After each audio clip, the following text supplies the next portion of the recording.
बाहर कहीं जा रहे।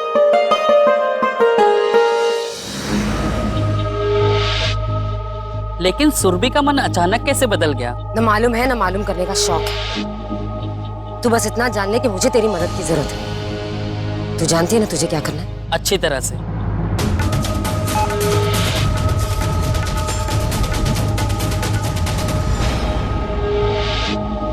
तुम सब यहाँ आओ। खत्म हुआ ये चूहे बिल्ली का खेल। वक्त आ गया है किन्नर समुदाय को इकट्ठा करने का और ये बताने का कि हमारी एक किन्नर को इन लोगों ने जबरदस्ती रखा हुआ है। हमें उसे वापस लाना है। सबको इकट्ठा करो। अब जाओ।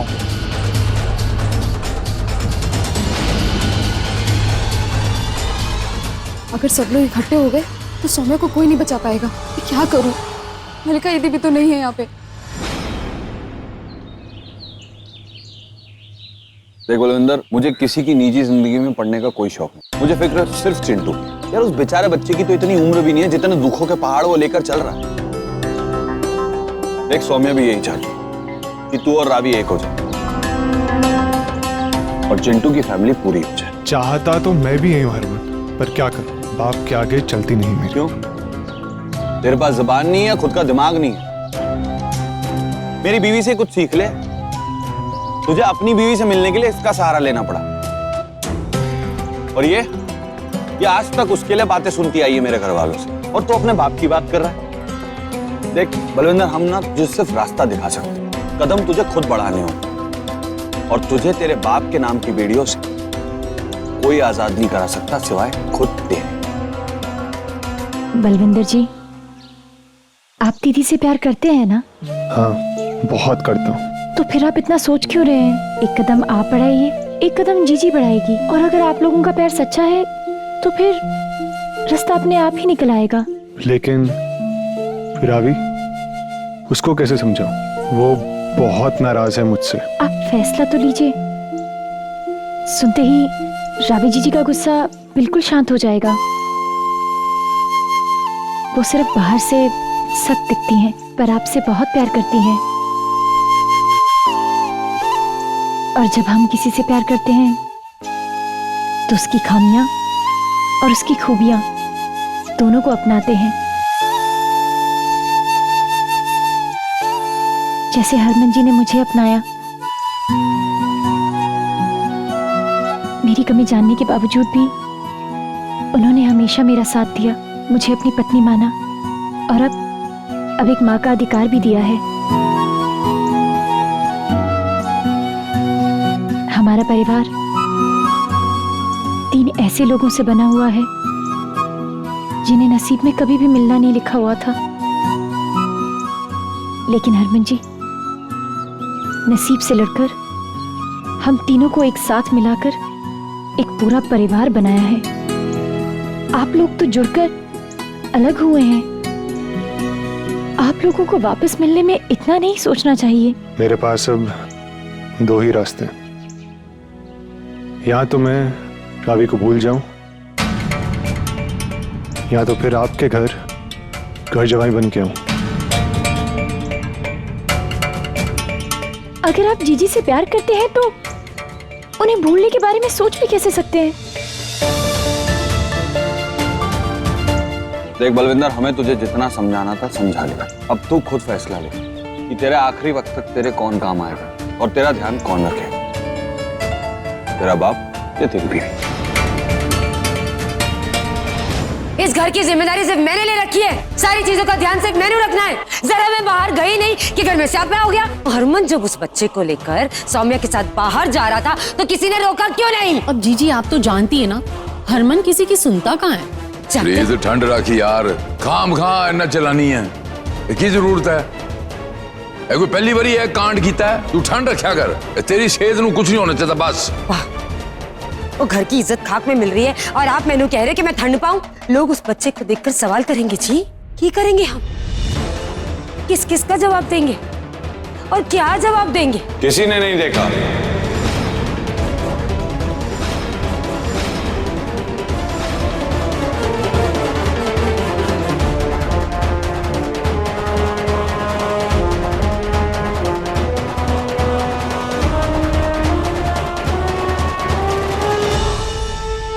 और कोई अगर देख भी लेता तो कोई फर्क नहीं पड़ता, और किसी ने अगर कोई सवाल भी पूछा तो उस सवाल का जवाब मैं दूंगा, सिर्फ और सिर्फ मैं।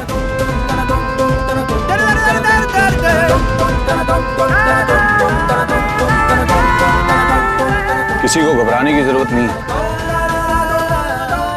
चलो सुन।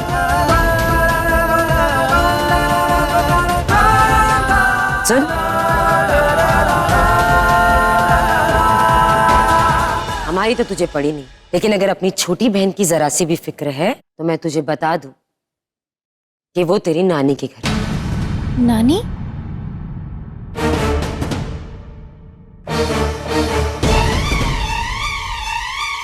नहीं मानी तो तुम लोगों की खून में। जा, जाकर पूछ अपनी बहन से कि उसने हमारे साथ क्यों ऐसा किया। हमने क्या बिगाड़ा था उसके?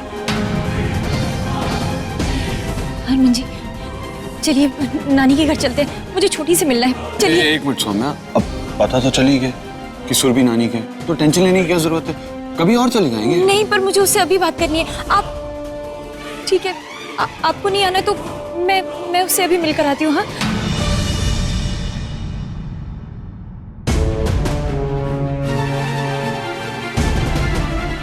हाँ, सौम्या, रुको, मैं भी तुम्हारे साथ चलूंगा।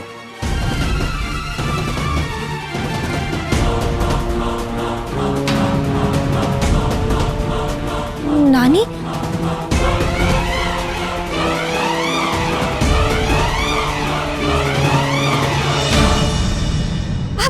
आप यहाँ छोटी कहाँ है?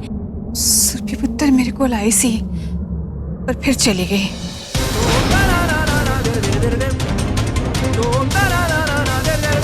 मैंने बड़ी कोशिश की पुत्र कि वो रुक जाए, वो नहीं मानी। पता नहीं कह रही सी अपना कोई काम है वो पूरा करके ही वापस आऊंगी नानी। काम? कैसा काम? नानी कहाँ गई है वो? आपने उसे रोका नहीं? रोका था, बड़ा रोका मैंने। मुझे तो यही अंदाजा नहीं है कि वो किस काम के बारे में बात कर रही थी।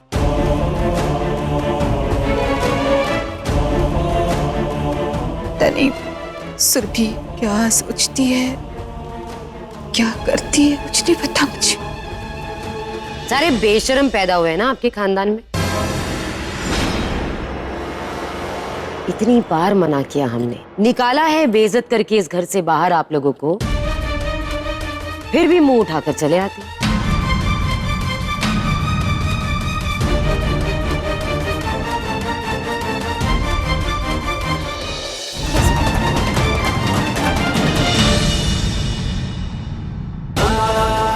नानी, ये घर सिर्फ आपकी समधन का नहीं, आपके दामाद का भी है।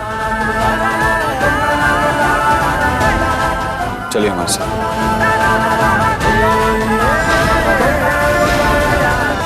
सुरभि ने ठीक ही कहा था। नहीं नानी, मम्मी जी जाकर दी को सब कुछ बता देंगी और दी फिर मुझे खोजते हुए यहाँ आ जाएंगी। नहीं नहीं नहीं, इससे पहले दी यहाँ पर आए। आप एक काम करो ना नानी, आप वहाँ जाओ, आप उन्हें जाकर बोलना कि मैं आई थी यहाँ पर अब नहीं हूँ, चली गई हूँ मैं यहाँ से। हाँ नानी क्या सोच रही हैं आप? चलिए अंदर आइए।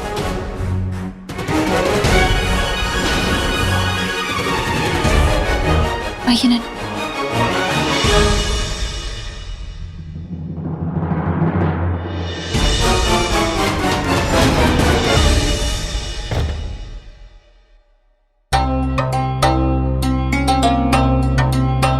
आइए नानी, बैठिए।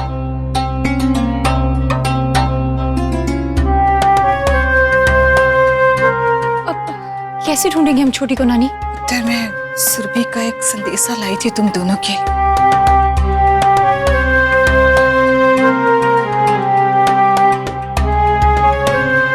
सुरभि ने ना थोड़े दिनों तक हम सबसे दूर रहने की इच्छा जाहिर की है और वो कहीं और रह के नौकरी करना चाहती है। ऐसे कैसे वो रहेगी नानी? वो शादीशुदा है, किसी की पत्नी है, किसी के घर की बहू है, वो ऐसे कैसे सब कुछ छोड़कर जा सकती है? सौम्या, देख पुत्र, उसका कहना ये है कि सबको इस शादी के बारे में दोबारा सोचने की जरूरत है। मैं भी यही कहने की कोशिश कर रहा हूँ। इनफैक्ट सुरभि ने भी मुझसे यही कहा।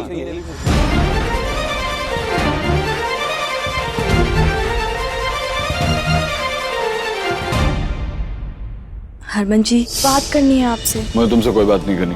बीवी के रिश्ते से ना सही, साली के रिश्ते से ही सुन लीजिए। बोलो। 2 काम है, करेंगे आप?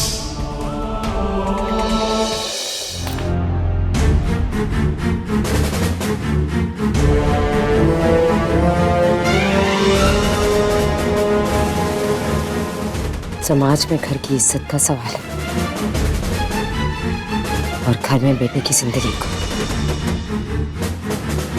तो ही झटके में उसके अंदर को निकाल फेंकती मैं। तूने जो करना कर प्रीत, मैं तेरे नाल है।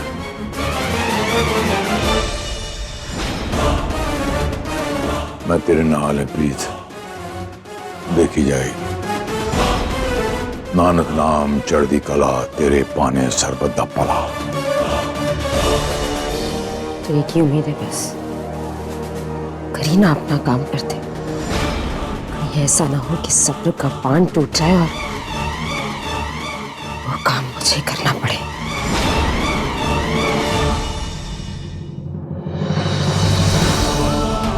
सुरभि की भी तो अपनी जिंदगी है, उसकी भी कुछ इच्छाएं हैं। वो अपनी खुशियां हमारे लिए क्यों दांव पे लगा दे? ऐसी कैसी बातें कर रहे हैं आप? इस शादी से सभी की खुशियां जुड़ी हुई है। सौम्या, ये कोई शादी नहीं है, ये एक जबरदस्ती का रिश्ता है। और इस जबरदस्ती के रिश्ते में कब तक हम जबरदस्ती खुशियां ढूंढते हैं? सोमू, मुझे भी ऐसा लगता है कि सुरभि ने जो फैसला किया है उसके लिए हमें उसको थोड़ा समय दे देना चाहिए। सौम्या, तुम चाहे जो कहो, लेकिन नानी जो कह रही है वो सही कह रही है।